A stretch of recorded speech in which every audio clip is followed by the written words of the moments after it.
officially reported by ESPN on August 30th, it is known that Valve is currently being sued by British Telecommunications. Now, they're alleging that Steam is infringed on multiple patents owned by British Telecom in regards to storage of third-party games as well as Steam's broadcasting and messaging features. Now, all of the lawsuit information comes from a 111-page court document that ESPN had obtained. Now, within this document, there are certain selections and quotes, most importantly, the quote, "Despite British Telecom's repeated attempts to reach an admirable resolution with Valve, Valve has continued to infringe willfully and once only." Currently, no comments have been made by Valve or British Telecommunications. However, it should be noted that everything heard so far may not even go very far. Valve seems to be in lawsuit territory somewhat frequently. Hell, I've reported on 3 different lawsuits this year. However, I will continue to try and keep the viewers up to date on whatever happens within this lawsuit, as if there is some kind of ground, this may cause some major problems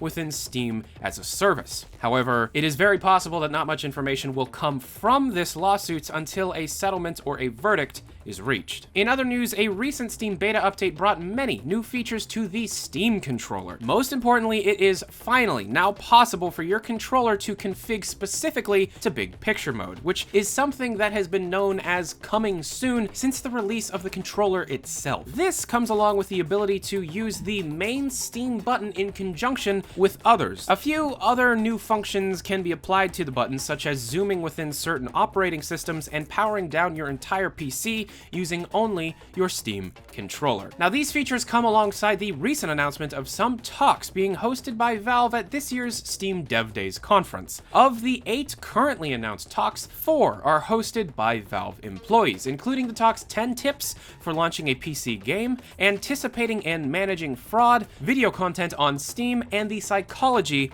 of games. Now, obviously, more talks will be announced before the October show date, and I really hope that we get a talk or two on the development of Source 2 or possible new VR developments. Now, like I said before in regards to Steam Dev Days, this is not a place for a game announcement. But if you are at all interested in how Valve develops anything, this is really the event for you to pay attention to. Now, if you're interested in Valve announcements, this one was buried. Announced a few days ago on smaller information feeds, it was found that Portal's programmer and current VR team employee, Jeep Barentt, is working on a new game. Seeming to continue on his work from last year's Portal board game, the Cake Acquisition game, his new project is entitled 7 Seas. Now, this is a fast-paced party card game with a very large focus on a pirate theme. Now, this game looks insane. It revolves around quickly playing cards to collect as much